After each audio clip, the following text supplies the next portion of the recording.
दर्शकवृन्द नमस्कार। विशेष परिसंवाद कार्यक्रममा यहाँलाई हार्दिक स्वागत छ। आज विश्व वातावरण दिवस। विश्व वातावरण दिवस हामीले जसरी मनाइरहेका छौं, यसले समग्र समाजमा र मानव समाजकै निम्ति पनि यसले कस्तो खालको प्रभाव पारिरहेको छ र विश्व वातावरण दिवसको सन्देश चाहिँ के हुन सक्दछ अथवा कस्तो छ। नेपाल भित्रै विश्व वातावरण दिवस मनाउँदै गर्दा के कस्ता गतिविधिहरू, के कस्ता कार्यक्रमहरू हामीले विगतदेखि मनाउँदै आएका छौं र आज पनि हामी के गर्दैछौं। हामीले ध्यान दिनुपर्ने विषयवस्तु के हुन सक्दछ, विशेषतः वातावरण संरक्षणको विषयमा हामी कसरी अगाडि बढ्नु जरुरी छ भन्ने विषयमा केन्द्रित रहेर आज हामी विशेष संवाद गर्दैछौं। हामीसँग दुईजना विशेषज्ञ हुनुहुन्छ। वन तथा वातावरण मन्त्रालयका सचिव विश्वनाथ ओली र त्यसैगरी राष्ट्रिय योजना आयोगका पूर्व उपाध्यक्ष डाक्टर दिनेश देवकोटालाई आज हामीले विशेष कार्यक्रममा आमन्त्रण गरेका छौं। यहाँ दुवैजनालाई कार्यक्रममा स्वागत छ। धन्यवाद, नमस्कार। कुराकानीको सुरुवात चाहिँ मैले सचिवज्यूबाट गर्न खोजेँ। हामी आज विश्व वातावरण दिवस मनाउँदै गर्दाखेरि अलिकति यो दिवसको बारेमै सुरुवात गरौँ न। यो दिवस हामीले कसरी मनाइन्छ यसको अलिकति पृष्ठभूमि छोटोमा बताइदिनुहोस् न। सर्वप्रथम विश्व वातावरण दिवस 2077 को अवसरमा नेपाल टेलिभिजन मार्फत सम्पूर्ण सबैमा म शुभकामना भन्न चाहन्छु। विश्व वातावरण दिवस सन् 1972 मा संयुक्त राष्ट्रसङ्घको महासभाले निर्णय गरे बमोजिम सन् 1974 बाट विश्वभर मनाउन थालिएको हो। यसको प्रचलनको हिसाबले नेपालमा पनि हामीले विभिन्न कार्यक्रमहरू साथ यो वातावरण दिवस मनाउँदै आइरहेका छौँ र आज पनि त्यो हिसाबले हामी यहाँ जमघट भइरहेको अवस्था छ।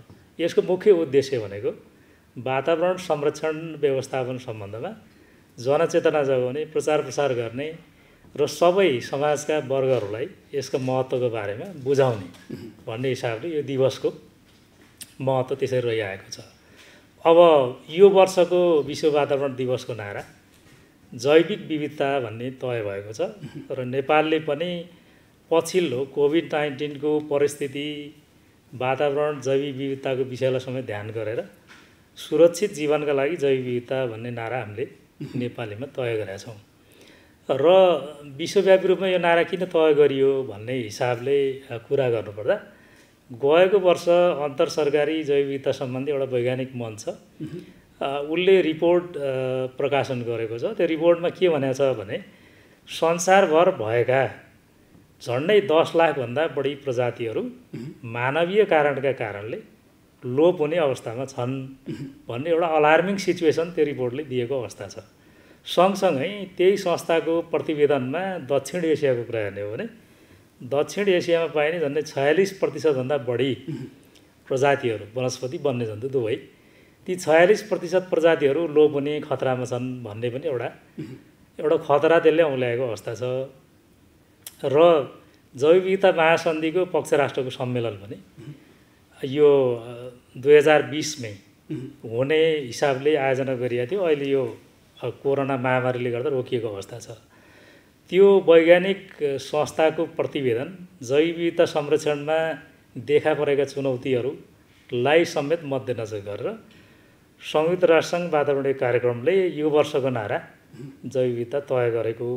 त्यही हिसाबले नै हामीले पनि नेपालमा सीमित रूपमा भए पनि यो कार्यक्रमलाई अगाडि बढाउँदैछौँ। उदाहरणको रूपमा सिम्बोलिक रूपमा वृक्षारोपणको कार्यक्रम हामी गर्दैछौँ र यो अनलाइन एक्सपर्ट मिटिङहरू, वेबिनार भन्छौँ हामी, त्यो सञ्चालन गर्दैछौँ। यस्ता परिसंवाद कार्यक्रमहरू पनि हुँदैछ।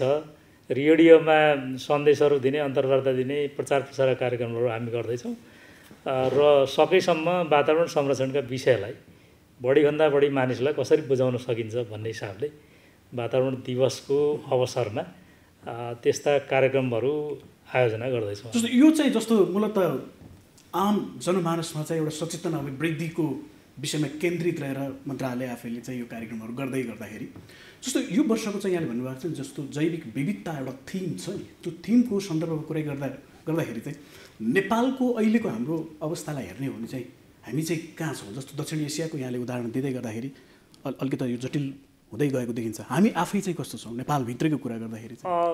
राम्रो प्रश्न यहाँले उठाउनु हो। नेपाल चाहिँ अब क्षेत्रफलका हिसाबले 92औं स्थानमा पर्छ संसारका मुलुकहरूमध्येमा।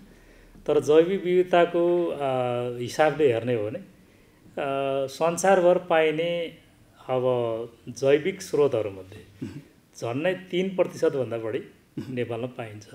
विविधताको हिसाबले जैविक स्रोतमा नेपाल अत्यन्त धनी रहेको अवस्था छ र नेपालले जैविक विविधता संरक्षणमा गरेका प्रयासहरू हाम्रो जस्तो मुलुकले विश्व सामु देखाउन सक्ने केही सीमित उदाहरणहरूमध्ये, सीमित सफलताका कथाहरूमध्ये जैविक विविधता संरक्षणमा हामीले गरेका सफल प्रयासहरू, अभ्यासहरू पनि हो। यसलाई म कसरी जोड्न चाहन्छु भने नेपालको जैविक विविधताको एउटा मुख्य अंशमा रहेको वन स्रोत, त्यसको क्षेत्रफल विगतको तुलना सन् 1999 को तथ्याङ्क र सन् 2015 को तथ्याङ्क हेरियो भने झन्डै 5% बढेको अवस्था छ।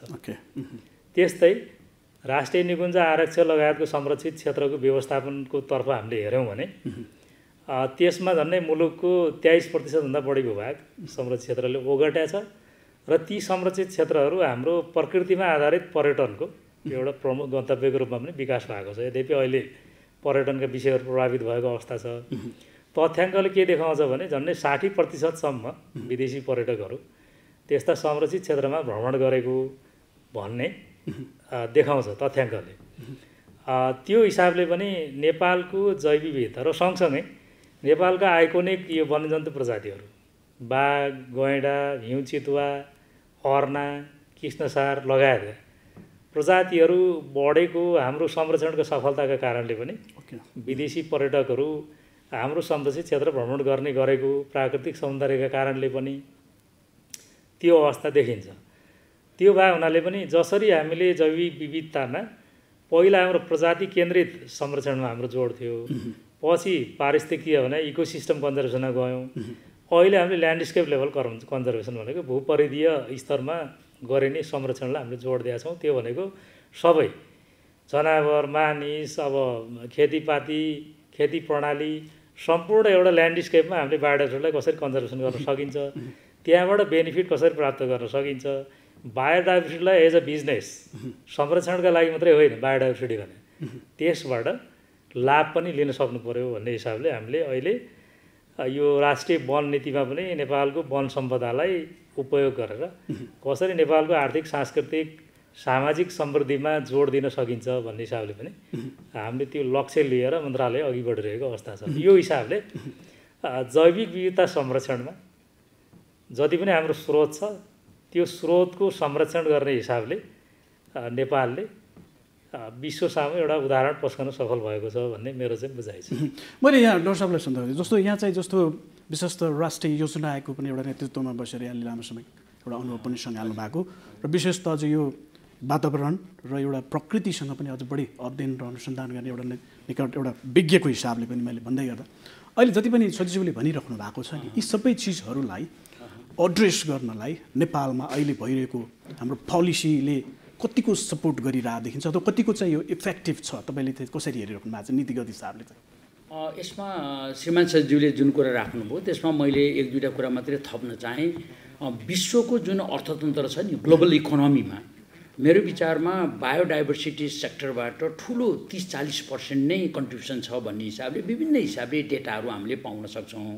र अर्को कुरो फेरि विश्वको गरिबहरू जो विकसनमुख देशको चाहिँ गरिबको रेखामुनि भएका जनताहरू छन् उनीहरूमध्ये उनीहरूको जीविकोपार्जन नै करिब 30-40% चाहिँ यो बायोडाइभर्सिटी नेचरबाट भइरहेछ भन्ने कुरो आँकडाले देखिएको छ। र सायद नेपालको परिप्रेक्ष्यमा सचिवले जुन कुरो राख्नुभयो एसियाको हामी लगभग 11औं स्थानमा प्रजातिहरू भएको होइन, विश्वकै हिसाबले पनि सानो मुलुक तर पनि हामी 28औं 30औंमा परेको स्थिति छ भनेपछि नेपालको यो एउटा बायोडाइभर्सिटी कन्जर्भेसन नेचरको कुरोलाई हामीले जसरी पोलिसीगत हिसाबले लिएर जान पर्ने थियो अझ प्राथमिकतामा राख्न सकिया छैन कि भन्ने मलाई लाग्छ। किन भन्नुहोला भने आज संविधान 2015ले मौलिक अधिकारमा स्वच्छ वातावरणको कुरो हामीले राखिसक्यौँ। स्वच्छ वातावरण भनिरहँदाखेरि मानवको कुरा मात्रै होइन, यहाँ वाइल्ड लाइफदेखि लिएर इकोसिस्टमको सबै प्रजातिहरूलाई संरक्षण गर्ने कुराहरू पर्छन्। तर हाम्रो चेतनाको स्तर, जनचेतनाको स्तर, राजनीतिक दल र पार्टीहरूको स्तर र पोलिसी लेभलमा काम गर्ने मान्छेहरूले यसलाई लिङ्केज गर्न कता कता जति गर्नुपर्ने थियो हामीले गर्न सकिरहेको छैनौँ कि भन्ने कुरोको मैले दुईवटा तपाईँलाई इकोनोमिक एजेन्डा बताउन चाहन्छु। हाम्रो क्लाइमेट चेन्जको कारणले, जलवायु परिवर्तनको कारणले हाम्रो हिमालहरू बग्लँदै जाने 30 वर्षपछि भनौँ न 30 वर्षपछि हाम्रो पानी खोलामा कम हुने हिमनदीहरूमा र हाम्रो बायोडाइभर्सिटी यो चाहिँ जैविक विविधता थ्रेटमा पर्ने कुरा जसरी आइरहेको छ र मलाई लाग्छ 3 देखि 5% को हाम्रो जीडीपी को लस नै 50 वर्षभित्रमा चाहिँ क्लाइमेट चेन्जको कारणले थ्रेट हुनसक्छ भन्नुको पछाडि हामीले जलवायु परिवर्तन अनुकूलनताको विकास मोडेल नेपालले जसरी गर्नुपर्ने थियो 2010 मा क्लाइमेट चेन्ज पोलिसी वातावरण मन्त्रालयले लिएर आउनु भयो। अहिले तपाईको चाहिँ क्लाइमेटको कुरा गर्दाखेरि र अब इभन 2019 मा उहाँहरूले अस्ति भर्खरै क्लाइमेट चेन्ज पोलिसीलाई फेरि रिभ्यू गर्नुभयो 10 लाई र अहिले वन ऐनै आइसकेको छ 2019 मा, वातावरण एक्ट नै 2019 मा आइसक्यो, वन पोलिसी आइसक्यो। यो उहाँहरूले वनले लिएर आएको पोलिसीलाई हामीले राष्ट्रिय लेभलमा राष्ट्रिय योजना आयोग, अर्थ मन्त्रालय र स्टेक होल्डर मिनिस्ट्रीहरूको बिचमा कोअर्डिनेटिङ गरेर जाने इन्स्टिट्युसनहरूले जसरी गर्नुपर्ने हो र यसलाई चाहिँ राष्ट्रिय मुद्दामा जबरजस्त लैजानु पर्ने हो। सायद हामीले हिजोको सिकाइबाट त्यो लिङ्केज गर्न जरुरी छ र जसले गर्दा नेपालको विकासको मोडेल मलाई भन्नुहुन्छ भने क्लाइमेट कम्प्याटिबल डेभलपमेन्ट मोडेल भन्छ कि जलवायु परिवर्तन अनुकूलनताको विकास मोडेल। ट्रेडिसनल मोडेलले नेपालमा त के भयो त भने हामीले चाहेको जस्तो विकास गर्न सकेनौँ नि। यो कुराको चेतनाको स्तर मेरो विचारमा जनताको लेभलमा अहिले त झन् 3 तहको सरकार भयो, स्थानीय तह सरकार, प्रदेश सरकार र केन्द्रीय सरकार भयो र यसलाई छान्ने को हो त भने जनता हुनुभयो। त्यसो हुँदाखेरि पोलिटिकल पार्टी, सांसद, मान्य मन्त्रीज्यूहरू र पोलिसी लेभलमा बस्नेहरूले मलाई चाहिँ क्लाइमेटको हिसाबले, जलवायुको हिसाबले लगायत विविध पक्षको हिसाबले, वातावरण अनुकूलनताको हिसाबले हाम्रो विकासको मोडेलहरू गर्ने बारेमा हिजोको सिकाइहरूलाई गर्दै केही प्रयत्न र प्रयास भएको छ, साह्रै प्रशंसनीय छ हैन। तर अझ पुगेको छैन। त्यसरी चाहिँ सायद हामीले कोअर्डिनेटिङ एप्रोचमा गयौँ भने नेपालको विकासलाई हामीले चाहेको आफ्नै मोडेल बनाएर जान सकिन्छ भन्ने मलाई लाग्छ। यो जस्तो यहाँले भनिरहनु भएको छ जति पनि जस्तो भइरहेको कुराहरूमा हामी आशावादी चाहिँ हुन सक्छौँ, नीतिगत हिसाबले पनि व्यवस्था भएको देखिन्छ, तर जुन अपेक्षा गरे अनुसार चाहिँ त्यो कार्यान्वयनको तहमा चाहिँ हामी अझै पनि कता कता चुकिरहेछौँ कि भन्ने आशा यहाँको आइराख्दाखेरि यहाँले देखिराख्नु भएको चाहिँ जस्तो कहाँ छेउ चाहिँ हामी अथवा यो इम्प्लिमेन्टिङ जसले हामी एजेन्सी भनौँ अथवा हामी इन्डिभिजुअल भनौँ कहाँ छेउ चाहिँ हामी अलिकता ग्याप भइरहेको जस्तो लाग्छ अथवा चुकिरहेको जस्तो शब्द मैले त्यो प्रयोग गरेँ देख्नुहुन्छ? हामीले एउटा कस्तो विशेष परिस्थिति बुझ्नु पर्यो भने डेभलपमेन्ट भनेको कुरो यो पोलिटिक्स पनि हो कि हामी 240 वर्षको एउटा परिवेशमा रह्यौँ कि एकात्मक शासन प्रणालीमा रह्यौँ। अब अहिले हामीले नयाँ संरचना विकास गऱ्यौँ। त्यसैगरी मैले ठुलो देखेको ग्याप के छ भन्नुलाई भने हामीले विज्ञहरूले जानेको कुरो अरूलाई बताउने कुरामा पनि ग्याप रह्यो। क्षमता अभिवृद्धि गर्नु पर्यो कि मेयर साहबहरूसँग स्थानीय तहमा अधिकार त हामीले धेरै दिएका छौँ, गाउँपालिकालाई अधिकार दिएका छौँ, तर उसको क्षमता अभिवृद्धि गरिदिने कुरोमा हामीले समयमा गरिदिएनौँ भने त्यहाँ ठुलो ग्याप रहने भयो। प्रदेश सरकारसँग आफ्नै किसिमको अधिकारहरू छन् र केन्द्रीय सरकारले, सङ्घीय सरकारले पनि एउटा मन्त्रालयले मात्रै गरेर हुने काम होइन है। यो टोटालिटीमै इन्टिग्रेटेड एप्रोचमा यसलाई सबै मिलेर यसलाई प्रायोरिटीमा राख्ने कुरोमा चाहिँ हामीले सायद अलिकति एकले मन्त्रालयले पनि त्यो लेभलको इनिसिएटिभ गर्न जरुरी छ र अरू मन्त्रालयहरूले पनि हामीसँग नभएको विज्ञता वन तथा वातावरण मन्त्रालयसँग लिनुपर्छ भन्ने भावना विकास गर्न सक्यौँ भने मलाई लाग्छ ठुलो किसिमको एउटा जुन अपर्च्युनिटी छ नेपालमा बायोडाइभर्सिटीको कुरा गर्दाखेरि अझ तपाईँको चाहिँ आजको हिसाबले हामी वातावरण दिवस मनाइरहँदाखेरि यो वर्षको प्राथमिकता नै बायोडाइभर्सिटीलाई छ। भने यो कुरोलाई नेपालले अपर्च्युनिटीको रूपमा लिएर लैजानको लागि चाहिँ मेरो विचारमा नलेजकै ग्याप र नलेज चाहिँ हामीले ग्रहण गराउने, क्षमता अभिवृद्धि गर्ने कामहरू तीनटै तहको सरकारसँग र अन्य मन्त्रालयहरूसँग नि गर्न सक्यौँ र स्टेक होल्डरसँग अलिकति मोर पोलिसी डिस्कोर्स चलाउन सक्यौँ भने मलाई लाग्छ हामी ठिक ट्र्याकमा छौँ। तर अझ घनीभूत रूपमा अगाडि जान सकिन्छ र इकोनोमिक एजेन्डा अझ तपाईँलाई यहाँ जोड्न चाहे ग्रिन इकोनोमीसँग जोड्नु पर्यो। ग्रिन इकोनोमी मैले भन्दाखेरि ग्रिन जब त्यही छ होइन। ग्रिन के अरे इकोनोमिक एजेन्डा लैसकेपछि हामी ब्ल्याक कार्बनहरूको प्रड्युस कम हुने भयो होइन। अनि त्यसपछि हामी विशेष गरी फोसिल फ्युल युज नगरेर पेट्रोल र डिजल युज नगरेर हामी इलेक्ट्रिकल भेहिकल युज गर्ने भयौँ होला। तमाम विषयमा ग्रिन इकोनोमीको एस्पेक्टमा हामीले ओरिएन्टेसन गर्ने भनेकै बायोडाइभर्सिटीलाई कन्जर्भेसन गर्दै नेपालले आफ्नै किसिमको स्वच्छ विकासको मोडेल बनाउने गरी अगाडि बढ्नुपर्छ र त्यसको लागि इको टुरिज्म श्रीमान सचिवले भनिसक्नुभयो र नेपालमा आउने टुरिस्टहरूको हिसाबले 60% चाहिँ ले कन्ट्रिब्युसन गरेको भन्ने कुरो आइरहेछ भने नेपालको कम्पेरिटिभ एडभान्टेज केमा छ भन्ने कुरो नेपाली विज्ञहरूले बुझ्नु पर्यो, नेपाली प्लानरहरूले बुझ्नु पर्यो, नेपाली इकोनोमिस्टहरूले बुझ्नु पर्यो, नेपालको ट्रेड र कमर्समा पढ्नेले बुझ्नु पर्यो। किनभने नेपालको कम्पेरिटिभ एडभान्टेज भनेको हाम्रो विशेषता नै भनेको के हो भने इको टुरिज्ममै छ।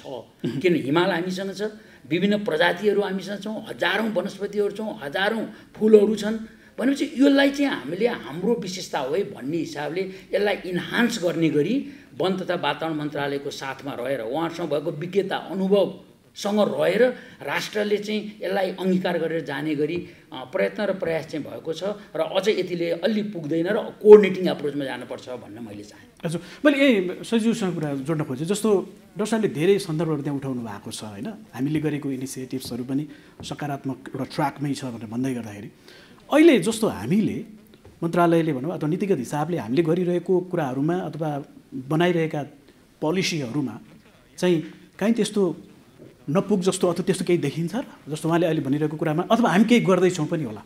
हजुर, डाक्टर साहबले भन्नुभएको विषयमा म सहमत नै छु। जुन ढङ्गले विगतदेखि हामी चलिरहेको थियौँ नीति कानुन कार्यक्रम तर्जुमा गर्ने हिसाबले जुन संरचना हामीसँग थियो, पछिल्लो समयमा यो अब तीनवटै तहमा आफ्ना नीति कानुन संरचनाहरू विकास गर्ने क्रममा हामी छौँ। त्यो भावनाले स्ट्रङबाट वातावरण, वन, जैविक विविधता, जलवायु परिवर्तन जुन वन तथा वातावरण मन्त्रालयको कोर म्यान्डेट हो त्योसँग सम्बन्धित हामीले 3वटा राष्ट्रिय नीतिहरू तर्जुमा गरिसकेको अवस्था छ। अघि मैले निवेदन गरेँ राष्ट्रिय वन नीति, राष्ट्रिय वातावरण नीति, राष्ट्रिय जलवायु परिवर्तन नीति यो गएको वर्ष तर्जुमा भएको अवस्था छ। त्यसै गरी वन ऐन र वातावरण संरक्षण ऐन पनि नयाँ आइसकेको अवस्था छ। यी सबै नीतिगत कानुनी दस्तावेजहरूमा सङ्घले गर्ने अधिकार क्षेत्रका विषयहरू उल्लेख भएको छ। प्रदेशले के गर्ने भन्ने उल्लेख छ, स्थानीय तहले के गर्ने भन्ने उल्लेख छ। सङ्घको कानुनमा रहेका विषयसँग नबाज्ने गरेर प्रदेश र स्थानीय तहले आफ्ना कानुनहरू बनाउनु पर्ने आवश्यकता छ। त्यसले अलिकति समय लिन्छ र कानुन बनिसकेपछि त्यसलाई क्यारियन गर्ने भनेको संरचना हो। संरचना निर्माण गर्दाखेरि वातावरण जलवायु परिवर्तनका विषयलाई अगाडि बढाउनका लागि जुन खालको संरचना अहिले डाक्टर साहबले पनि भन्नुभयो क्षमताका कुरो, त्यो विषयलाई पनि थोरै हामीले ध्यान दिन जरुरी छ। जसरी अहिले वातावरणको जैविक विविधताको जलवायु परिवर्तनको विषय विश्वव्यापी रूपमा एउटा इमर्जिङ हिसाबले आइरहेको छ। म थोरै डाक्टर साहबको तथ्याङ्कलाई पनि थोरै के जोडिदिउँ भने अहिले भर्खर सन् 2020मा वर्ल्ड इकोनोमिक फोरमले एउटा रिपोर्ट निकालेको छ। त्यो रिपोर्टमा जति पनि ग्लोबल जिडिपीको 50% यो नेचुरल रिसोर्सेसबाट प्राप्त हुन्छ भन्ने एउटा तथ्याङ्क छ। त्यस्तै गएको महिना मात्रै यो खाद्य कृषि सङ्गठनले एउटा रिपोर्ट प्रकाशन गरेको छ। त्यसले के भनेको छ भने 8 करोड 60 लाख ग्रिन जब्स यो सेक्टरबाट मात्रै, बायोडाइभर्सिटी नेचुरल रिसोर्सेस सेक्टरबाट मात्रै जेनेरेट भइरहेछ तथ्याङ्कको हिसाबले। त्यो भयो हुनाले अब हामीले पनि हामीसँग भएका यो प्रचुर जुन जैविक स्रोतहरू छ त्यसलाई युटिलाइज गर्ने हिसाबले नीति कानुन संरचनाहरू हामीले बनायौँ। कार्यक्रमहरू पनि यहाँले अस्ति सुन्नुभयो होला, नीति कार्यक्रम आयो, बजेट कार्यक्रम आयो। जैविक विविधता वातावरण संरक्षणलाई प्राथमिकताका साथ हामीले अगाडि बढाउनका लागि त्यो ढङ्गमा नीति कार्यक्रममा पनि सम्बोधन भएको छ, बजेट वक्तव्यमा पनि त्यो कुराहरू आएको छ। एउटा उदाहरण मात्रै मैले के भनौँ भने वन क्षेत्रबाट मात्रै 30,000 रोजगारी सिर्जना गरिनेछ भन्ने विषय पनि त्यहाँ उल्लेख भएको अवस्था छ। त्यो भए हुनाले हाम्रो फोकस अब के भन्दा पोस्ट कोभिड सिचुएसनमा उत्पादन र रोजगारीमा केन्द्रित भएर फरेस्ट्री सेक्टरलाई एउटा माध्यमको रूपमा हामीले कसरी अघि बढाउन सक्छौँ भन्ने हिसाबले हामीले नीति कार्यक्रम र बजेट कार्यक्रम हामीले त्यतातर्फ केन्द्रित गरेको अवस्था छ र त्यो आइ पनि सकेको छ। र सङ्घले मात्रै नभएर वन संरक्षण व्यवस्थापनका विषयहरू प्रदेश सरकारको कार्यक्षेत्रभित्र रहेको अवस्था छ। प्रदेशले पनि आफ्नो कार्यक्षेत्रमा रहेको वन स्रोतको संरक्षण व्यवस्थापन त्यसलाई उपयोग गर्ने, त्यसलाई आम्दानी रोजगारीसँग जोड्ने हिसाबले पनि लाने हिसाबले अब कतिपयको नीति कार्यक्रम आइ पनि स्वीकृत पनि भइसकेको छ। त्यो ढङ्गले हामीले पनि यो सबैजना मिलेर तिनै तहको सरकार मिलेर र गैर सरकारी क्षेत्र समेत मिलेर किन भन्नुहुन्छ भने नेपालको वन व्यवस्थापनमा सरकारी क्षेत्रको मात्रै भूमिका छैन। यसमा 30,000 भन्दा बढी वन समूहहरू व्यवस्थापनमा प्रत्यक्ष रूपमा संलग्न छन्। ठुलो हिस्सा वन व्यवस्थापनको बाटोमा उहाँहरू संलग्न हुनुहुन्छ र उहाँहरूलाई पनि अनबोर्ड गरेर यो क्षेत्रमा सँगै लान जरुरी छ। त्यो भए हुनाले सरकारी क्षेत्र गैर सरकारी क्षेत्र अब एक्सपर्टहरू नागरिक समाज मिडिया सबै यो वातावरण संरक्षण जैविक विविधता भनेको यो इन्टरसेक्टोरल विषय पनि हो, यो मल्टी डाइमेन्सनल विषय हो। त्यो भए हुनाले यसका कार्यक्रमहरू अघि डाक्टर साहबले भन्नुभयो जस्तै अरू सबै मिनिस्ट्रीहरूसँग पनि मेन स्ट्रिमिङ गरेर अघि बढ्न जरुरी छ। र अघि समन्वयको पार्टमा डाक्टर साहबले कुरो उठाउनु भयो, वातावरण र जलवायु परिवर्तनको क्षेत्रमा यो आफै क्रस कटिङ विषय भए हुनाले वातावरण संरक्षण ऐनमा नै सामान्य प्रधानमन्त्रीज्यूको संयोजकत्वमा एउटा वातावरण तथा जलवायु परिवर्तन परिषदको त्यहाँ व्यवस्था गरिएको छ र त्यसमा विभिन्न अब सरकारी निकायका प्रतिनिधिहरू एक्सपर्टहरू प्रदेशका मान्य मुख्यमन्त्रीज्यूहरू रहने त्यसमा व्यवस्था गरिएको छ। त्यसले चाहिँ एउटा कोअर्डिनेसनको काम गर्छ यो विषयमा भन्ने हिसाबले हामीले उल्लेख गरेको अवस्था छ। मैले डाक्टर साहब एउटा सोधिहाल्न खोजेँ, जस्तो हामी चाहिँ प्राकृतिक हिसाबले होइन नेचुरल हिसाबले चाहिँ हामीसँग त्यो खालको एउटा अत्यन्तै सम्भावना भएको हाम्रो भूगोल बनौटको कुरा त्यो विविधता पनि छ होइन, त्यसको चाहिँ हामीले समुचित प्रयोग गरेर वातावरण संरक्षणमै केन्द्रित भएर चाहिँ हामीले कतिको गर्न सकिरहेछौँ अथवा हामीले त्यसको महत्त्व कति बुझाउन सकिरहेछौँ अथवा बुझिरहेछौँ अहिले? यसमा हामीले दुईटा पाटो हेर्नुपर्छ। अहिले पनि मैले भने मुख्य कुरो हामीले अहिलेकै सन्दर्भ भनौँ न 10 लाख मान्छे बेरोजगार छन् नेपालमा, 5 लाख इन्ट्री गर्छ के अरे रोजगारी खोज्नको लागि र अझ 10-15 लाख मान्छे त हामीले बाहिरबाट ल्याउनु पर्ने छ। 35-40 लाख मान्छेलाई रोजगारी दिनुपर्ने कोभिड-19 पछिको सिनारियो भयो। श्रीमान सचिवले भन्नुभयो यसमा ठुलो सम्भावनाका कुराहरू हामीले जसरी ग्रिन इकोनोमी प्रमोसनलाई फेरि मैले भने त्यो भनेको वन वातावरणसँगै जोडिएर कुरा गर्ने हो। आज 40,000-30,000 जति वन समूहहरू नेपालमा कार्यरत छन्, सहकारीहरू कार्यरत छन्, प्राइभेट सेक्टरले यसलाई कन्ट्रिब्युसन गर्न खोजिरहेछ र मलाई के लाग्छ भने अहिलेको राम्रो पक्ष तपाईँलाई भनौँ, उहाँहरूले अस्ति भर्खर पास गर्नुभएको वन ऐन मैले हेरेँ, त्यसमा वन्यजन्तुको इभन पालन गर्ने हिसाबको समेत open avenue green enterprise develop गर्ने कुराहरूमा उहाँहरूले ल्याउनु भएको छ। तर हाम्रो कहाँनिर चाहिँ एउटा महत्त्वपूर्ण कुरा विज्ञहरूले यो महत्त्व बुझ्ने, विज्ञहरूले बुझ्ने, किन उसले पढेको हुन्छ, नलेज हुन्छ। नलेज भनेको त के हुन्छ भने तपाईँको नलेज भएको चिजलाई त डिसमिनेसन गरेपछि नै अर्कोमा नलेज जान्छ र अनि नलेज प्राप्त भएको मान्छेमा चाहिँ एटिच्युड परिवर्तन हुन्छ कि नलेजै छैन भने उसको एटिच्युड के हुन्छ भने अहिले हामीले के देखिरहेछौँ भने आरक्षण गर्ने नाउँमा के अरे जुन आरक्षण क्षेत्रको वरिपरि बस्ने गरिब जनताले वन्यजन्तुलाई मार्यो भनेर उसलाई ह्यारेसमेन्ट गर्ने जुन एउटा क्यारेक्टर छ नि हामीसँग चाहिँ नलेज उसलाई दिएर त्यो वन्यजन्तु पाल्दाखेरि त्यहाँ आउने टुरिस्टले गर्दाखेरि तिम्रो आय आर्जन बढ्छ भन्ने कुरो त उसलाई चाहिँ चेतना दिएपछि नै एटिच्युड परिवर्तन हुन्छ। र भनेपछि नलेज एटिच्युड इन्डिभिजुअल बिहेभियर र ग्रुप डाइनामिक्स डेभलप गर्ने गरी हाम्रो चाहिँ मैले फेरि पनि भने ठुलो प्रचुर सम्भावना छ। तर हामीले चाहिँ नलेजको चाहिँ ग्याप छ विभिन्न सब सेक्टरमा, विज्ञहरूको बिचमा पनि वातावरण विज्ञ र इकोनोमिस्ट पनि विज्ञ उसको बिचमै नलेजको ग्याप छ। र अर्को कुरो चाहिँ पोलिटिसियन र पार्टी र ठुलो नेता र सानो नेतामा नलेजको ग्याप छ। र अनि जनतामा पनि हामीले जुन लेभलको सचेतना अगाडि लिएर जाने हो, सिएफयुजी भनौँ न वन उपभोक्ता समूहहरू अहिले भर्खर सचिवले भन्नुभयो 40% पुर्याउनु भयो उहाँहरूले। वनको चाहिँ हिजो 39 थियो, आज 5% बढेर विश्वलाई उदाहरण भइरहेछ नेपालको वन संरक्षण सामुदायिक आधारित। तर वन समूहहरूलाई अब उत्पादनसँग जोडिने कुरा उहाँहरूलाई नलेज हामीले दिनु पर्यो कि र त्यो नलेज दिन सक्यो भने के हो भने प्रत्येक वन समूहहरूले आफूलाई उत्पादन रोजगारी उद्यमशीलता खडा गर्यो भने आज हामीले मलेसियाबाट लिएर आएको काठ त विस्थापित गर्न सक्छौँ नि।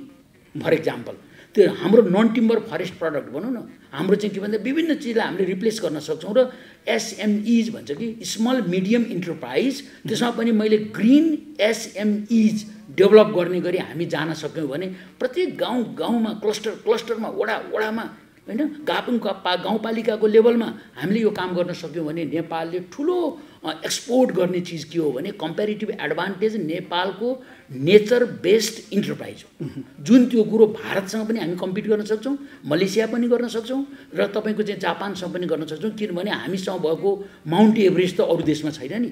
यो इकोसिस्टमले दिएको चिज हामीलाई वरदान, यसलाई हामीले उपयोग गर्ने गरी हामी जानुपर्छ। र किन हिजो तपाईँले चाहिँ सकिएन कि भन्नुभयो, मैले हिजो सकिया छैन भन्दिनँ, मैले आधार तयार भएको छ। हामीसँग एक्टको कुरा गर्नुभयो भने ल्यान्डस्केपकै स्टडीहरू भएका छन् होइन, वनको चाहिँ ऐनहरू इभन 15 सालमा संविधान बन्यो, 2019मै उहाँले 3-4वटा ऐन ल्याइसक्नुभयो। तर इन्टरमिनिस्ट्रियल कोअर्डिनेसन अन्डरस्ट्यान्डिङको level, one team one goal भनौँ न, टिममा अन्डरस्ट्यान्डिङ गर्न पऱ्यो नि होल मिनिस्ट्रिजहरूले। यो कुरोलाई चाहिँ सायद हामीले नलेज डिसिमिनेसन गर्दै गयौँ भने नेपालको इकोनोमीको एजेन्डामा ग्रिन इकोनोमीले ठुलो कुरो चाहिँ कन्ट्रिब्युसन गर्न सक्छ भन्ने मलाई लाग्छ। मैले सजिलोलाई फेरि पनि यहाँ जोड्नु खोजेँ, जस्तो यो एउटा चाहिँ यो एउटा क्रस कटिङ एउटा इस्यु हुँदै हो होइन। हामीले जस्तो हाम्रो नेचुरल रिसोर्सेसको कुराहरूलाई यो मानव जीवनसँग र मानवको एउटा उसको सम्पूर्ण जीवनलाई यसले प्रभाव पार्ने एउटा इकोसिस्टमदेखि लिएर यसको इको टुरिज्मको कुरादेखि लिएर यसको जीवनशैलीदेखि लिएर यसको आर्थिक पक्ष धेरै पक्षहरू रहेछ नि होइन। यी सबै चिजहरूलाई हामीले इन्टिग्रेट गर्नको लागि चाहिँ हामीले कस्तो खालको व्यवस्था गरेर अगाडि बढिरहेको छौँ, अथवा यहाँ त विभिन्न स्टेक होल्डरहरू पनि रहे नि होइन, जस्तो सङ्घ प्रदेश स्थानीय तहदेखि लिएर विभिन्न समूहहरू रहे, उहाँहरूलाई चाहिँ हामीले त्यो इन्टिग्रेट गरेर सँगै लान सक्ने गरी हामीले के चाहिँ गरिरहेछौँ यो सन्दर्भमा चाहिँ? यो सन्दर्भ भन्नुपर्दा अब दुईवटा पार्टमा मैले यसलाई भन्छु। एउटा वन क्षेत्रको अवस्था जुन जैव विविधताको एउटा अभिन्न अङ्ग हो, त्यसको व्यवस्थापन र उपयोगको सम्बन्धमा सबै चाहिँ अनबोर्ड कसरी हुनुहुन्छ, त्यसको लाभको कसरी व्यवस्थापन भइरहेछ भन्ने विषय, र अर्को चाहिँ राष्ट्रिय निकुञ्ज आरक्षहरू संरक्षित क्षेत्रको व्यवस्थापन, दुईवटा म पार्टमा जवाफ दिने प्रयास गर्छु। वन क्षेत्रको कुरा गर्ने हो भने अहिले तथ्याङ्कगत हिसाबले भन्दा जुन अघि डाक्टर साहबले भन्नुभयो विदेशबाट आयातित काठ, तथ्याङ्कगत हिसाबले भन्दा नेपालमा काठको उत्पादन बढाउने हिसाबले हामीले कार्यक्रम केन्द्रित गरेर 25% काठको आयातमा कमी भएको अवस्था छ। यो चाहिँ तथ्याङ्कगत हिसाबले मैले भने। र हामीले वन व्यवस्थापनमा जुन दिगो वैज्ञानिक वन व्यवस्थापनको कार्यक्रमहरू सञ्चालन गरिरहेछौँ, त्यो मार्फत उत्पादन बढाउने, उत्पादन बढिसकेपछि त्यसले रोजगारी पनि सिर्जना गर्छ र त्यसले राजस्वमा पनि कन्ट्रिब्युट गर्ने भइ नै हाल्यो, स्वाभाविक हो त्यो विषय। त्यो भावनाले वन क्षेत्रबाट बढीभन्दा बढी काष्ठ उत्पादन, गैर काष्ठ उत्पादन भन्नाले हामीले जडीबुटीलाई यो चटक्कै छोडिरहेको हुन्छौँ, बिर्सिरहेको हुन्छौँ। वन भनेपछि हामीले काठलाई मात्रै जोडिदिरहेको हुन्छौँ, तर नेपालमा गैर काष्ठ वन प्रजातिहरू खास गरेर जडीबुटीको प्रचुर सम्भावना छ। त्यो हिसाबले पनि हामीले अहिले जडीबुटीको पकेट क्षेत्रहरू पहिचान गरेर त्यसको खेती गर्नका लागि पनि हामीले 7वटै प्रदेशमा त्यस्ता पकेट क्षेत्रहरू पहिचान गरेका छौँ। र प्राकृतिक रूपमा सङ्कलन हुने जडीबुटीहरूको मूल्य अभिवृद्धि कसरी गर्न सकिन्छ प्रशोधन गरेर त्यो विषयमा पनि हामीले ध्यान दिएका छौँ। अघि डाक्टर साहबले भन्नुभयो स्मल मिडियम इन्टरप्राइजेस, वनमा आधारित उद्यमहरू कसरी प्रवर्धन गर्न सकिन्छ भन्ने दिशामा नै हाम्रो जोड छ। यो सबैमा यहाँले भन्नुभएको जस्तो वनमा आधारित उपभोक्ता समूहहरू 30,000 भन्दा बढी हुनुहुन्छ, उहाँहरू समेतलाई संलग्न गराएर नेपालको वन क्षेत्रबाट कसरी यो समृद्धिमा योगदान दिन सकिन्छ भन्ने नै हाम्रो राष्ट्रिय वन नीतिको अहिले मूल ध्येय। त्यसमा हाम्रो कार्यक्रमहरू केन्द्रित छ। यो वन क्षेत्रको मैले कुरा गरेँ। राष्ट्रिय निकुञ्ज र वन्यजन्तु आरक्ष लगायतका संरक्षित क्षेत्रको कुरा गर्ने हो भने निकुञ्ज आरक्षहरू संरक्षित क्षेत्र आफैमा त्यसको उद्देश्य के हो भनेको कन्जर्भेसन फोकस हो, तर संरक्षणका लागि मात्रै हुन सक्दैन। त्यसबाट हामीले प्रिमियम टुरिस्ट डेस्टिनेसन विकास गर्दै इको टुरिज्मको प्रवर्धन गर्दै कसरी संरक्षित क्षेत्रहरूबाट आम्दानी बढाउन सकिन्छ भन्ने हिसाबले हाम्रो कार्यक्रमहरू त्यसरी केन्द्रित छ। हामीले गैँडा जोगाइदिएको, बाघ जोगाइदिएको, कन्जर्भेसनमा ठुलो लगानी गरेका विषय संरक्षणका लागि मात्रै होइन नि। एउटा कुरा के भने ती अमूल्य निधिहरू हुन्, राष्ट्रका सम्पदा हुन्। तपाईँ हामीले मात्रै हेरेर भएन नि, हाम्रो भावी सन्ततिले नै हेर्न पाउनु पर्यो। भोलि गएर गैँडा बाघ हात्ती भनेको फोटोमा हेरेर यो हो भन्ने हिसाबले मात्रै रहनु भएन। भविष्यका लागि जोगाउने एउटा हाम्रो दायित्व कर्तव्य हो। अर्को कुरा के हो भने ती सम्पदाहरू जोगाउँदै गर्दा हामीले गरेको लगानी टुरिज्म प्रमोसन मार्फत हामीले जेनेरेट गर्नुपर्ने आवश्यकता छ। त्यो हिसाबले संरक्षित क्षेत्रहरूलाई प्रकृतिमा आधारित पर्यटनको प्रमुख गन्तव्य बनाउँदै त्यसबाट प्राप्त आम्दानीमा वरपर बसेका समुदायको कसरी सहभागिता गर्न सकिन्छ भनेर हामीले मध्यवर्ती क्षेत्र विकास कार्यक्रम भनेर ल्याएको छौँ। त्यसमा ऐनमै के छ भन्नुहुन्छ भने संरक्षित क्षेत्रबाट भएको आम्दानीको 30 देखि 50% त्यो क्षेत्र वरिपरिको सामुदायिक विकासमा खर्च गर्नुपर्नेछ भन्ने व्यवस्था त्यसमा उल्लेख गरेको छ। त्यही ढङ्गले हामीले कार्यक्रमहरू पनि तर्जुमा गरिरहेका छौँ, कार्यान्वयन गरिरहेका छौँ। एउटा विषय। अर्को अब वन्यजन्तुहरूबाट अब जुन जनधनको क्षति, हानि नोक्सानी, अन्नबालीको यो जुन घटनाक्रमहरू भइरहेछ त्यसलाई सकभर त भित्रै उपयुक्त वासस्थानको विकास गरेर वन्यजन्तुहरूलाई आफ्नो वासस्थानमै राख्ने हिसाबले हाम्रो कार्यक्रम केन्द्रित छ। वन्यजन्तुहरूको स्वतन्त्र विचरण हुन्छ, यो प्राकृतिक कुरा हो।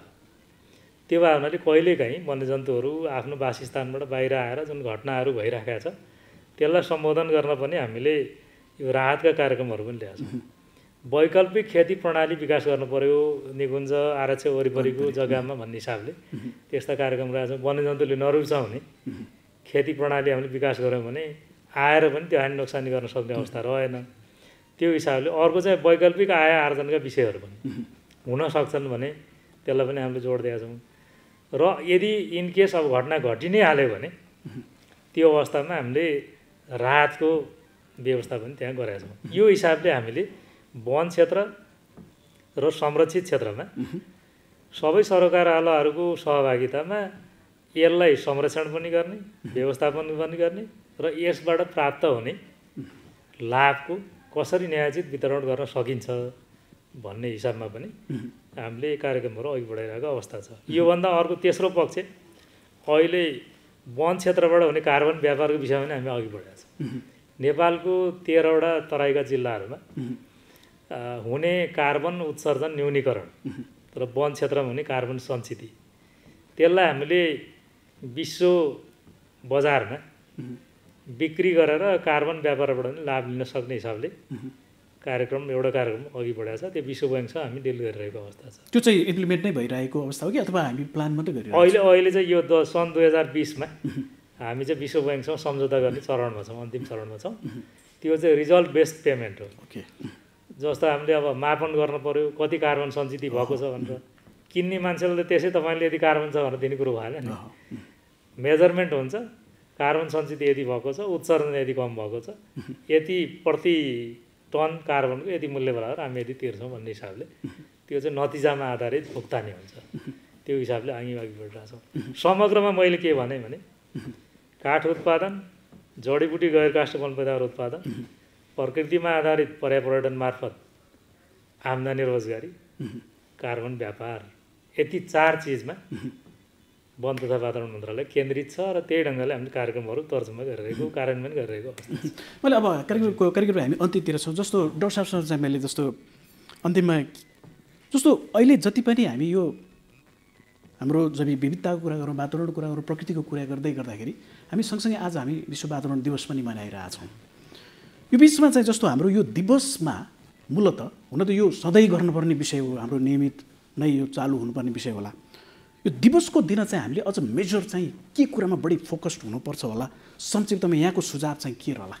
मेरो सुझाव के छ भने यो वन, वातावरण र प्रकृति जोगाउने कुरो चाहिँ वन मन्त्रालयको मात्रै हो भन्ने चेतनाको स्तरबाट सबैजना बाहिर आउनु पर्यो कि विशेष गरी पोलिसी लेभलको मान्छेहरू र अन्य मन्त्रालयमा काम गर्ने श्रीमान सचिवहरू हैन र सबै होल। किन मैले भने हामीसँग कहिले कहिले के रहेछ भने जिम्मा चाहिँ एउटा मन्त्रालयको, मैले केही गरे पनि हुन्छ नगरे नि हुन्छ भनेर, अब बाघ भालु जोगाउने काम चाहिँ अर्काले हो, मैले जे गरे नि हुन्छ भनेर मैले उदाहरणलाई दिन चाहन्छु। हामीसँग 4 खरब पैसा निर्माणमा जान्छ, ऊर्जा मन्त्रालयमा जान्छ, भौतिक पूर्वाधारमा जान्छ, सिटी बनाउनमा जान्छ, खानेपानीमा जान्छ। सबै मान्छेको चेतनाको स्तर के हुनु पर्यो भने environmental friendly, wildlife friendly, climate compatible डेभलपमेन्टको कुराहरू सबैजनाले पहिलो कुरो गभर्मेन्टको मान्छेहरूले बुझ्न जरुरी छ भन्न मैले चाहेँ आजको मेरो मेसेज। जस्तो उदाहरण लागि हामी मर्स्याङ्दी कोरिडरमा 10 लाख मान्छे राख्ने बनाउँदैछौँ। मुगलिनबाट मानम चाहिँ मनाङसम्मको कोरिडरमा 8-10 वटा पुल हालेर मर्स्याङ्दी पुललाई गर्दैछौँ भने त्यो एउटा ठुलो एउटा चाहिँ त्यो बायोडाइभर्सिटीको हब हुनसक्छ होइन। उदाहरणलाई त्यहाँ चाहिँ लाखौँ टुरिस्ट पनि जान सक्छन्। त्यो वन मन्त्रालय र वातावरण मन्त्रालयसँग सम्बन्धित मन्त्रालयले सिक्नु पर्यो। जस्तो आँधी खोला जलविद्युतको कुरा गरिरहँदाखेरि हाइड्रो पावर बनाउने मान्छेहरूले कालीगण्डकीको डाइभर्सनको कुरा गरिरहँदाखेरि अथवा कमला डाइभर्सनको कुरा गर्दाखेरि वन र वातावरणसँग चाहिँ कसरी इको टुरिज्मलाई सँगै लैजाने भन्ने कुरो ऊर्जा मन्त्रालयले सिक्नु पर्यो। भन्न खोजेको मतलब के हो भने हाम्रो एउटा मात्रै विज्ञताले यो काम गर्दैन र एउटा मात्रै मन्त्रालयले थेगेर बायोडाइभर्सिटी र वनको कुराहरूलाई हामीले सोचेको आशा गरेको जस्तो उपलब्धि ल्याउन सकेनौँ। पहिलो कुरा त्यसको लागि हामी सबैजनाले यो कुरोलाई लर्न गर्ने सिक्ने आजको वातावरण दिवसको दिनमा प्रण गर्नुपर्छ भन्ने मलाई लाग्छ। दोस्रो कुरो नेपालको अहिलेको जुन बेरोजगारीको समस्या छ हामी 20 लाख मान्छेलाई चाहिँ बाहिरबाट ल्याउनु पर्ने परिस्थिति यहीँ बेरोजगार भएको 10 लाख 5 लाख प्रति वर्ष आउने 35-40 लाख रोजगारी दिने कुरामा हामीले केन्द्रीकृत के हुनु पर्यो भने ग्रिन जबलाई नै क्रिएट गरेर जाने हो। ग्रिन के अरे इन्टरप्रेनरसिपलाई डेभलप गर्ने हो। श्रीमान सरजीले भन्नुभयो नन टिम्बर फरेस्ट प्रडक्ट जडीबुटीका कुरा छन्, विभिन्न वनउता समूहहरूसँग छन्, वाइल्ड लाइफ प्रोटेक्सनको कुरा छन्, पाल्ने र सम्वर्धन गर्ने कुरा छ। यसलाई चाहिँ हामीले 44% वनलाई हाम्रो नेचुरल रिसोर्सलाई चाहिँ हामीले आर्थिक रिसोर्समा रूपान्तरण गर्ने गरी सबैजनाले पनि त्यसमा पनि ओरिएन्टेसन भएर काम गरौँ भन्न चाहन्छु। र तेस्रो मैले लास्ट कुरा के गर्न चाहन्छु भने हामी नेपालको एउटा विशेष परिस्थितिमा हामी छौँ किनभने हामीले एउटा अपर्च्युनिटीको रूपमा मैले हेर्छु विशेष परिस्थितिलाई। कोभिड-19 पछाडिको सिनारियोमा हामीले सङ्घीय लोकतान्त्रिक गणतन्त्र नेपाल ल्याइसक्यौँ। 3टै सरकार बनिसके।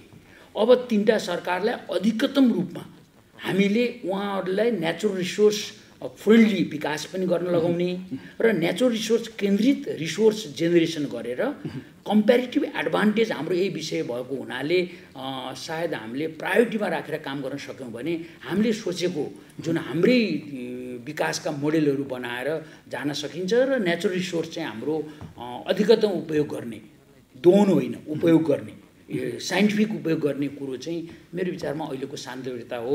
र आज वातावरण दिवसको कुरा गरिरहँदाखेरि बायोडाइभर्सिटीलाई प्रायोरिटीमा राखेर जैविक विविधतालाई प्रायोरिटी राखेर जुन हामीले मनाइरहेछौँ हामी सबैको चेतनाको स्तर चाहिँ त्योतिर ओरिएन्टेसन भएर गयो भने मुलुक विकासमा जनजीविका जनताको उकास्ने कुरोमा मलाई लाग्छ सफल हुनलाई कठिनाइ छैन भन्ने मलाई लाग्छ। अन्त्यमा सचिवज्यूले जस्तो सरकारको तर्फबाट चाहिँ जस्तो हामी आज विश्व वातावरण दिवस मनाउँदै गर्दाखेरि चाहिँ कोर एउटा मेसेज चाहिँ आज के हुन सक्ला के भन्न चाहनुहुन्छ? मैले संसारभर एउटा बहसको रूपमा रहेको संरक्षण अथवा वातावरण र विकासको बीच सन्तुलन कसरी ल्याउने भन्ने नेपालमा मात्रै होइन विश्वव्यापी रूपमा बहसको विषय छ यो। त्यो भए हुनाले हामीले नेपालमा विकासका कार्यक्रमहरू सञ्चालन गर्दा कसरी वातावरण मैत्री संरक्षण मैत्री बनाउन सकिन्छ भन्ने हिसाबले अघि बढ्न जरुरी छ। त्यो भने मात्रै लङ टर्ममा हामीले खोजेको जुन दिगो विकास भन्छौँ त्यो एचिभ गर्न हामी सफल हुन्छौँ भन्ने विषय म राख्न चाहन्छु। र दोस्रो विषय भनेको अघि पनि मैले निवेदन गरेँ नेपालको वन क्षेत्र जसले झन्डै 45% मुलुकको भूभाग ओगटेको छ। 45% भूभाग ओगटेको क्षेत्र त्यत्तिकै आइडल बस्नु हुँदैन। संरक्षणमा गरेका लगानी त्यसले प्रतिफल पनि दिनुपर्ने हुन्छ। त्यो भए हुनाले हामीले वन क्षेत्रको बहुआयामिक उपयोग गरेर यसलाई कसरी उत्पादन र रोजगारीसँग जोड्न सकिन्छ। अझै पोस्ट कोभिड सिचुएसनमा त झनै राव साहबले भन्नुभएको जस्तै यसबाट हरित रोजगारी सिर्जना गर्ने साना मझौला उद्यमहरू स्थापना गर्न सक्ने सम्भावनाहरू पनि छ। दोस्रो विषय हामीले त जोड दिनुपर्ने हुन्छ जुन मन्त्रालयले नीति कार्यक्रम र बजेट वक्तव्यमा त्यो विषयहरू परि नै सकेका छ। तेस्रो विषय वातावरण र जलवायु परिवर्तनको विषयका सन्दर्भमा एउटा त यो वातावरण दिवसको मुख्य उद्देश्य भनेकै यो विषयमा अलिकति सेन्सिटाइज गर्ने प्रचार प्रसार गर्ने भन्ने नै हो। नेपालको सन्दर्भमा नै अहिले भर्खरै एउटा एसियन डेभलपमेन्ट ब्याङ्कको एउटा रिपोर्ट रिलिज भएको छ। त्यसमा पनि अब यो क्लाइमेट इन्ड्युस डिजास्टरले गर्दा सन् 2050 भित्रमा नेपालको कुल जिडिपीको झन्डै 2.2% चाहिँ लस हुन्छ भन्ने छ। 2100सम्म जाँदाखेरि त झन्डै 10% लस हुन्छ भन्ने छ। त्यो भएनाले अहिलेदेखि हामीले क्लाइमेट इन्ड्युस्ड डिसास्टर आउन नदिनका लागि गरिने प्रिभेन्टिभ कामहरू, तयारीका कामहरूमा हामीले जोड दिनुपर्ने हुन्छ। त्यो दिशामा मैले मुख्यतया 3टा मेसेज भन्न चाहन्छु। एउटा, वातावरण मैत्री विकासको अवधारणालाई आत्मसात गरेर विकास कार्यक्रमहरू अघि बढाउन सुरु गरौँ। दोस्रो विषय, हामीसँग भएका स्रोतको अप्टिमम युटिलाइज गरौँ, त्यसले उत्पादन र रोजगारीमा बढावा दिउँ। तेस्रो विषय, वातावरण जलवायु परिवर्तनका क्षेत्रमा हामीले गर्न सक्ने प्रयास व्यक्तिगत तहदेखि नै, हाम्रा आनी बानी व्यवहारदेखि नै, घरदेखि नै, समाजदेखि नै सुरु गरौँ। त्यो गरियो भने वातावरण जलवायु परिवर्तनको क्षेत्रमा मुलुकको जिम्मेवार नागरिक भएर हामीले योगदान गर्न सक्छौँ। यहाँहरू दुवैजनालाई धेरै धेरै धन्यवाद। धेरै महत्त्वपूर्ण विषयमा आफ्नो महत्त्वपूर्ण विचार राखिदिनु भएको छ। विशेष त हामी आज विश्व वातावरण दिवस मनाउँदै गर्दाखेरि विविध पक्षहरू छन् यसका, होइन, र यसलाई हामीले कसरी चाहिँ सदुपयोग गर्न सक्छौँ, यसबाट हामीले लिन सक्ने धेरै त्यस्ता फाइदाका कुराहरू, यसको सकारात्मक पक्षका बारेमा र नीतिगत हिसाबले विशेष त नेपालमा के कसरी अगाडि बढिरहेको छ भन्ने विषयमा पनि यहाँहरू दुवैजनाले महत्त्वपूर्ण विचार राखिदिनु भएको छ। हाम्रो कार्यक्रममा आइदिनु भयो। म यहाँहरू दुवैजनालाई धेरै धेरै धन्यवाद ज्ञापन गर्छु। धन्यवाद, बोलाउनु भयो, केही कुरा राख्ने मौका दिनुभयो, धन्यवाद। धन्यवाद। दर्शकवृन्द, आजको यो विशेष परिसंवादमा हामी जोडियौँ, विश्व वातावरण दिवसमा केन्द्रित रह्यौँ।